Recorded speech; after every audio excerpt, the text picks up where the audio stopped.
नमस्कार अनि स्वागत छ कार्यक्रम रूपान्तरणमा। म सुप्रिया श्रेष्ठको। हरेक साता चाहिँ आज पनि समाज रूपान्तरण र प्रेरणाका कथा लिएर कार्यक्रममा पुनः उपस्थित भएकी छु। शिक्षा एउटा यस्तो धन हो जुन जति बाँड्यो त्यति नै बढ्दै जान्छ।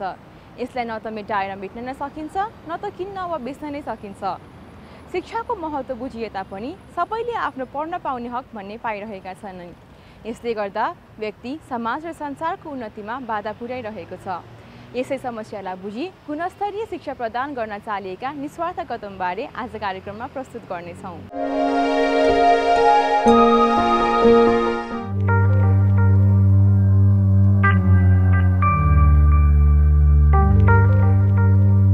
शिक्षा हासिल गर्नु हामी सबैको मौलिक अधिकार हो। यो मानिसको मानसिक र व्यक्तित्व विकासका साथै ज्ञान र प्रेरणाको पनि स्रोत हो। अर्थपूर्ण जीवन बाँच्नका लागि र सही र गलत छुट्याउनका लागि शिक्षा सबैभन्दा शक्तिशाली यन्त्र हो। तर मौलिक अधिकार नै भए तापनि नेपालको सन्दर्भमा करिब आधी जनसङ्ख्या गुणस्तरीय शिक्षाको अवसरबाट वञ्चित छन्। हाम्रो देश अन्य विकसित मुलुकहरूभन्दा पछाडि पर्नुको कारण पनि यही हो। शिक्षाको महत्त्व अनिवार्य छ भन्ने कुरालाई ध्यानमा राख्दै आफ्नो पढ्न पाउने हकबाट कोही पनि वञ्चित नहुन् भन्ने उद्देश्यका साथ काम गर्दै आएको छ टिच फर नेपाल नामक संस्थाले। नेपालका निजी विद्यालयहरूको समस्यालाई ध्यानमा राख्दै उच्च स्तरको शिक्षा प्रदान गर्ने प्रयास चाल्दै आएको छ यस संस्थाले। उपत्यका बाहिर विभिन्न तालिम प्राप्त शिक्षकहरू संलग्न गराई शैक्षिक स्थितिमा सुधार ल्याउने काम गर्दै आएको छ यस संस्थाले। टिच फर नेपालका योजनामा पर्ने विभिन्न विद्यालयमध्ये एक हो लुबुमा स्थित Shri Mahalakshmi higher secondary school. Teach for नेपालद्वारा विशिष्ट शिक्षा हस्तान्तरित हुनुका साथै भूकम्प पश्चातको अवस्थालाई समेट्दै विद्यार्थीहरूका लागि खानपिनको व्यवस्था पनि गरिएको छ। यसै विद्यालयका प्रधानाध्यापकले आफ्नो शैक्षिक अनुभवबारे र विद्यालयको स्थितिबारे यसरी विस्तार लाउँछन्। अहिले यो निजी शिक्षाका कारणले गर्दा स्थानीय मान्छेहरूले चाहिँ बोर्डिङतिर लाने हुँदाखेरि हाम्रो विद्यालयमा चाहिँ झन्डै 50-52 जिल्लाका विभिन्न जाति जनजातिका विशेष गरेर चौधरी, राई, तामाङ हैन यो खालका चाहिँ विद्यार्थीहरू पठन पाठन गर्छन्। अनि तलदेखि माथिसम्म हामीले हाम्रै नर्सरीदेखि लगेको बच्चा भएको भएदेखि चाहिँ अलि सहज पनि हुन्थ्यो। हाम्रोमा चाहिँ विद्यार्थी हरेक कक्षामा नयाँ भर्ना हुन आउँछ। 8 कक्षा, 9 कक्षा, अझ 10 कक्षामै पनि मिल्ने भइदिए भए उनीहरू आउन खोज्छन्। अनि त्यो कारणले गर्दाखेरि अब जताबाट आएको विद्यार्थीलाई पनि हामीले करिब धेरै छान्न पाउँदैनौँ। हुन त अलिअलि त छान्छौँ। अहिले हामी 6 क्लासदेखि विशेष गरी प्रवेश परीक्षा लिन्छौँ। लिँदै पनि हामीले छनौट गर्न नपाउने हुँदाखेरि अब यिनीहरूलाई क्वालिटी एजुकेसन दिनको लागि चाहिँ विभिन्न जगका विद्यार्थी आए के विभिन्न क्षमताका विद्यार्थी आए। त्यसले गर्दाखेरि क्वालिटी दिनलाई अलिक गाह्रो चाहिँ भएको छ। उनका अनुसार टिच फर नेपालद्वारा गरिएको मद्दत उनीहरूका लागि साँच्चै नै लाभदायी भएको छ, जुन विद्यार्थीहरूको पढाइमा देखा परेको सुधारद्वारा झल्किएको छ। अहिले हामीलाई टिच फर नेपालले गएको 3 वर्षदेखि 2 जना भोलिन्टियर्सहरू जो सहयोग गर्नुभयो। हाम्रो एसएलसीको रिजल्ट अलिक गिरेर गएको थियो। त्यो स्थितिमा उहाँहरूले हामीलाई चाहिँ भोलिन्टियर्स टिचर 2 जना जो पठाउनु भयो, उहाँहरू चाहिँ हाम्रो स्थायी टिचर भन्दा पनि, हाम्रो तालिम प्राप्त टिचर भन्दा पनि, यहाँ दरबन्दीमा रहने टिचर भन्दा पनि उहाँहरूको चाहिँ जे होस् टिच फर नेपालले राम्रो ट्रेनिङ दिएर अनि उहाँहरूलाई बिचमा चाहिँ नि ट्रेनिङ पनि दिएर अनि अब्जर्भेसन पनि गरिरहेर उहाँ सरहरूले बेला बखत आएर अब्जर्भेसन गरिरहनु भएको छ। त्यो हिसाबले गर्दाखेरि चाहिँ अहिले हामीलाई क्वालिटी सुधार गर्न धेरै सहज भएको छ। अब अहिले सिकाइ उपलब्धि चाहिँ गत वर्षको तुलनामा क्रमशः विकास भएको छ। अब सटक्कैदेखि नि एसएलसीको रिजल्ट गए वर्ष अलिक कमजोर थियो हाम्रो, तर यो वर्ष चाहिँ हाम्रो 77% रिजल्ट हामीले पुर्याउन सक्यौँ। त्यसका लागि चाहिँ अब टिच फर नेपालको सहयोग हाम्रोमा राम्रो रहेको छ।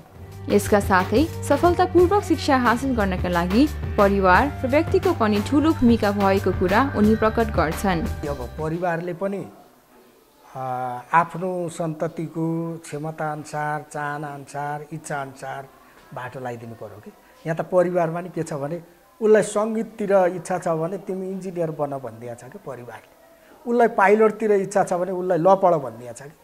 यसले गर्दाखेरि यो खालको एउटा परिवारबाट पनि उसको चाहना अनुसारको बाटो लगाइदिनु पर्यो। अनि सरकारले पनि एउटा ठिक नीतिलाई कार्यान्वयन गर्ने, शिक्षाको नीति स्पष्ट गर्ने, ऐन कानुन स्पष्ट गर्ने अनि लामो समय यो टिचरहरूलाई अस्थायी राखेर जुन एउटा गन्जागोल बनाएको छ त्यसलाई सेवा सुविधा एउटा चाहिँ नि हरेक वर्ष चाहिँ नयाँ टिचरहरू चाहिँ स्थायी रूपमा चाहिँ पदपूर्ति गर्दै जाने अनि अल्छी लागेका टिचरहरूलाई चाहिँ तपाईँको बिदाई गर्ने अनि बिचबिचमा चाहिँ सेवाकालीनका तालिमहरू दिने यो खालको चाहिँ कामहरू पनि गर्नुपर्छ र सरकारी नीति सबभन्दा पहिला स्पष्ट हुनुपर्छ। सरकारले त्यो कुरामा चाहिँ ख्याल गर्नुपर्छ। आफू शिक्षित भएर मात्रै पुग्दैन। शिक्षा एउटा यस्तो धन हो जुन बारीमा मात्रै अर्थपूर्ण हुन्छ। आफूले आर्जन गरेको शिक्षाको भरमा अरूलाई पनि शिक्षित गर्न र नेपालको नाजुक स्थितिलाई बुझ्दै टिच फर नेपालमा संलग्न भएका छन् केही शिक्षकहरू। उनका विचार र अनुभव कस्ता छन् आउनुहोस् हामी पनि हेरौँ। आफूलाई नै पढेको चोटबाट उब्जिएको सोचबाट पाएको प्रेरणाले टिच फर नेपालमा संलग्न भएका छन् दिलु मगर। आफ्नो अनुभवबारे उनी स्वयं यसरी विस्तार लाउँछन्। म आफै पनि कम्युनिटी स्कुलबाट पास गरेर एसएलसी पास गरेर आएको विद्यार्थी र मलाई चाहिँ कम्युनिटी स्कुलमा कस्तो खालको पढाइ हुन्छ भन्ने कुरा चाहिँ मैले एकदम नराम्रोसँग अनुभव गरेको कुरा र मलाई चाहिँ बच्चादेखि नै कस्तो फिल भइरहेको थियो भने कम्युनिटी स्कुलमा र प्राइभेट स्कुलको बिचमा चाहिँ एउटा एजुकेसनको ग्याप मैले चाहिँ नराम्रोसँग अनुभव गरिरहेको थियो र मैले as a citizen as a नागरिक भइसकेपछि मैले मास्टर डिग्री सकाइसकेपछि चाहिँ मैले कलेजहरूमा प्राध्यापन गर्ने कि र कम्युनिटीमै गएर टिच फर नेपालको फेलो भएर काम गर्ने एउटा अवसर पनि आएको हुनाले मैले चाहिँ यसलाई चुज गरेँ हूँ र यही स्कुलमा आइपुगेँ हूँ। उनका अनुसार सरकारी विद्यालयहरूको सबैभन्दा ठूलो समस्या शिक्षकहरूमा खुबी भए तापनि त्यसको सदुपयोग गर्नका लागि वातावरणको अभाव हुनु हो र यसका लागि एक मात्र नभई सबै पक्ष उत्तिकै बलियो हुनुपर्छ। कम्युनिटी स्कुलमा चाहिँ एक दुईवटा यो लिस्ट आउट गर्दाखेरि पनि धेरै नै बन्छ जस्तो लाग्छ मलाई। जस्तो यहाँनिर टिचरहरू एकदम हाइली क्वालिटेटिभ एकदम हाइली कम्पिटेटिभ हुनुहुन्छ होइन, तर पनि कस्तो छ भने उहाँहरूलाई यो काम गर्ने अवसर काम गर्ने वातावरण अनि त्यसपछि यही मोनिटरिङको कुराहरू गरेँ मैले। अनि अर्को कुरा चाहिँ यहाँनिर प्रशासनको कुराहरू अनि यहाँ विद्यालयमा जस्तो सामुदायिक विद्यालयमा पढ्ने विद्यार्थीहरू चाहिँ धेरै जस्तो अधिकांश विद्यार्थीहरू चाहिँ न्यून आर्थिक स्तरका हुन्छन् अनि धेरै जस्तो प्यारेन्ट्सहरू चाहिँ उहाँहरू चाहिँ यो वर्किङ क्लासका हुनुहुन्छ र उहाँहरू चाहिँ विद्यार्थीहरूलाई उति धेरै होइन समय दिन नसक्नुहुने, विद्यालयमा नियमित आएर विद्यार्थीको प्रगति विवरणहरू नबुझ्ने, यो शिक्षा भन्ने कुरा चाहिँ खालि टिचरले मात्रै विद्यार्थीले मात्रै र अभिभावकले मात्रै गरेर नहुने रहेछ। यसको लागि चाहिँ शिक्षक विद्यार्थी र अभिभावक तीनवटै पक्षहरू चाहिँ सम्बन्ध एकदम मजबुत बनायो भने बलियो बनायो भने चाहिँ राम्रो हुने रहेछ र त्यसमा चाहिँ यही काहीँ कुनै पक्ष बिचमा चाहिँ कमजोरीपन हुने बित्तिकै यसले चाहिँ असर गर्दा रहेछ जस्तो लाग्यो मलाई। विद्यार्थीहरूमा चाहिँ यो चाहिँ कन्टेक्स्ट अनुसार फरक पर्ने रहेछ। जस्तो काठमाडौँको विद्यार्थीको समस्या र ललितपुरको दुर्गम एकदम विकट भेग गिम्तीको विद्यार्थीको समस्या लगभग फरक छ, एकै खालको समस्या हुँदैन। उनीहरूको समस्या भनेको खोला तरेर जानुपर्छ, तुइन तरेर जानुपर्छ। जस्तो हाम्रै विद्यार्थीहरूको समस्याको कुरा गर्दाखेरि चाहिँ अझै पनि कतिपय विद्यार्थीहरू त्रिपालमा बसिरहेछ, पालमा बसेर आउनुपर्छ अनि उनीहरूलाई घरमा अझै पनि समस्या छ, जस्तो कि घरमा बाआमाले राम्रोसँग केयर गरिरहेको अवस्था छैन अनि खानेकुराको समस्या छ अनि उनीहरूको आर्थिक अवस्था कमजोर छ। कतिपय विद्यार्थीहरू चाहिँ हाम्रोमा यहाँनिर उसको आफन्तमा बसिरहेछ होइन। यो हुँदाखेरि चाहिँ समस्याहरू छन्। जस्तो विद्यार्थीहरूलाई अर्को एउटा मुख्य च्यालेन्ज कस्तो खालको हो भने यहाँनिर चाहिँ भाषाको पनि च्यालेन्ज छ। यसै गरी टिच फर नेपालमा स्वयं शिक्षिकाका रूपमा काम गर्दै आएकी प्रणिता उपाध्याय पोखरेलले पनि आफ्ना अनुभव यसरी अघि सारिन्। धेरै जस्तो हुन्छ नि या त टिचरले या स्टुडेन्टै त्यस्तो हो भन्ने कुरा ब्लेम गरिरहेको हुन्छन् कि, तर मैले कतिजना अरू विद्यार्थीहरूलाई पनि हेर्दाखेरि त्यस्तो होइन जस्तो फिल भयो कि। सो भनेकै कुरा सुनेकै कुरा हो कि होइन, हामी पनि किन बच्चाहरू त सबै एउटै खालको हो। अब हाम्रै घरमा पनि दुईवटा बच्चा छन्, जस्तो मेरो दुईवटा बच्चाहरू छ क्या। सो मेरो छोरी is quite different from my सन।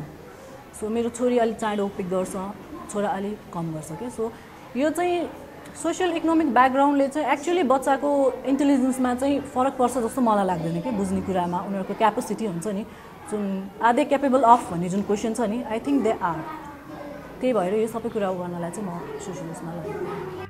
उनले सरकारी र निजी विद्यालयका बीचमा भएको अन्तरबारे आफ्नो भाव प्रकट गरिन् र व्यक्तित्व विकासका लागि शिक्षा अनिवार्य रहेको विचार पनि प्रकट गरिन्। हामीहरू के गर्छौँ भने या त पेरेन्ट्सलाई गाइड गरेर हुन्छ, चाहे त्यो फर्स्ट स्ट्यान्डर्डको होस् या सेकेन्ड स्ट्यान्डर्डको होस् बच्चैदेखि, या चाहिँ पेरेन्ट्सहरू बिजी छ भने ट्युटर हायर गरेर हुन्छ क्या। तर गभर्मेन्ट स्कुलको बच्चाहरूमा चाहिँ त्यो चाहिँ एउटा सक्दैन कि उनीहरूको पेरेन्ट्स पनि दे कान गाइड किनभने धेरै जसो भने मैले धेरै फ्यामिलीहरू हेर्दा 8th स्ट्यान्डर्ड पास गरेर हुन्छ 10 गर्ने बित्तिकै कि बाहिर जान्छ उनीहरू सो त्यो गर्दाखेरि चाहिँ यो जुन डिफ्रेन्स ग्याप आएको छ नि आई थिङ्क बेसिकली त्यो चाहिँ त्यसैले गर्दा हो जस्तो लाग्छ कि अनि अलिकता एजुकेसन जुन हाम्रो पढाउने टेक्निक्सहरू हुन्छ नि त्यसमा पनि अलिकता मोडिफाई गर्नुपर्छ जस्तो लाग्छ कि मलाई चाहिँ उनीहरूलाई चाहिँ नर्मल जुन हामीले लेक्चर मेथड गर्छ नि त्यसले गर्दा इन्ट्रेस्टै क्रिएट हुँदैन रहेछ क्या अब केही आर्ट बनाएर ल्यायो कि ग्रुप वर्कहरू गरायो फन म्याथै फन हो भन्ने गऱ्यो भने चाहिँ अब अहिले म क्लासमा आएन भने तिनीहरू त्यहीँ पुग्छन् कि बोलाउनलाई सो अलिकता चाहिँ त्यो जेनरल त्यो मेथडभन्दा अलिकता मोडिफाइड मेथड चाहिँ उनीहरूलाई चाहिन्छ जस्तो लाग्छ क्या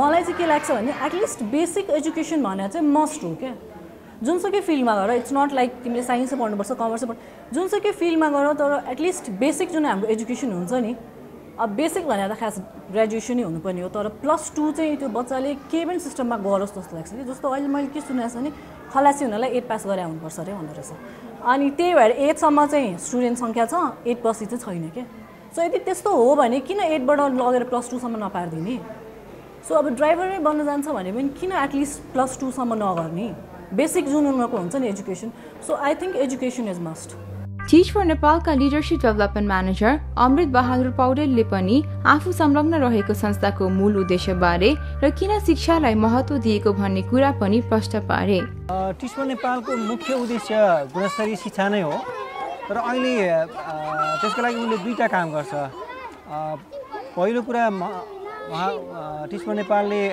उत्कृष्ट स्नातकहरूलाई रिक्रुट गर्छ अनि उहाँलाई तालिम दिएर कक्षा कोठामा पठाउँछ अनि त्यो कक्षा कोठामा हुँदाखेरि उहाँले कक्षा कोठामा पढाउनु त हुन्छ नै त्यो सँगै उहाँहरूले कम्युनिटीमा पनि केही समयहरू बिताउनुहुन्छ कक्षा कोठा अनि समुदाय हुँदै हामीले चाहिँ हाम्रा शिक्षकहरूको नेतृत्व विकासको क्षमतालाई बढावा गर्नलाई महत्त्वपूर्ण भूमिका खेलेका छौँ भन्छौँ मुख्यतः यो सरकारी सार्वजनिक विद्यालयलाई हेर्ने हो भने कक्षा कोठामा हाम्रा विद्यार्थीहरूको लागि आवश्यक पर्ने हामी भन्छौँ मानसिक सामाजिक अनि एकाडेमिक सम्पूर्ण क्रियाकलापहरू चाहिँ हुन सक्दैनन् त्यसकारण हामी हरेक किसिमले हाम्रा बालबालिकालाई चाहिँ जीवनको लागि तयार गर्न कोसिस गर्छौँ जस्तै एकाडेमिक रूपमा उनीहरूलाई धेरै मौका दिएर अनि सामाजिक रूपमा उनीहरूलाई आइपर्ने चुनौतीका लागि तयार गरेर अनि भविष्यमा उनीहरू के खालको जिम्मेवारीहरू लिन सक्छन् त भनेर उनीहरूको बलिय पक्षहरूलाई देखाइदिएर समय र परिस्थितिले गर्दा आफ्नो पढ्ने सपना नै रहे तापनि त्यसलाई आफ्नो सन्तानको माध्यमबाट पूरा गर्न सकभर प्रयास गरिरहेका अभिभावकहरूले पनि आफ्नो मनका भावना सामु राखे अब राम्रै काम गरे जस्तै लाग्छ छोराछोरीले राम्रो पढाइ आफू नपढेर होइन अब दुःख पाइएको छ भनौँ न यहाँ अब केही आउँदैन आफूलाई यसो बाहिर साएर होइन हिँड्नलाई त्यस्तो आउँदैन अब 2टा छोरी पढाइरहेको छु यहाँ हामीले पढ्नु पाएन होइन आमाबाउले पढाएन त्यही भएर नानीलाई चाहिँ अब पढाएर केही काम गरे उनीले गरेर खान्छ कि भनेर पढाएको अब हेरौँ के हुन्छ गुणस्तरीय शिक्षाको अवसरबाट कोही पनि वञ्चित नहुन् टिच फर नेपाल जस्तै सबैले शिक्षाको महत्त्व बुझेर सकारात्मक मार्गतिर लागुन् हाम्रो कामना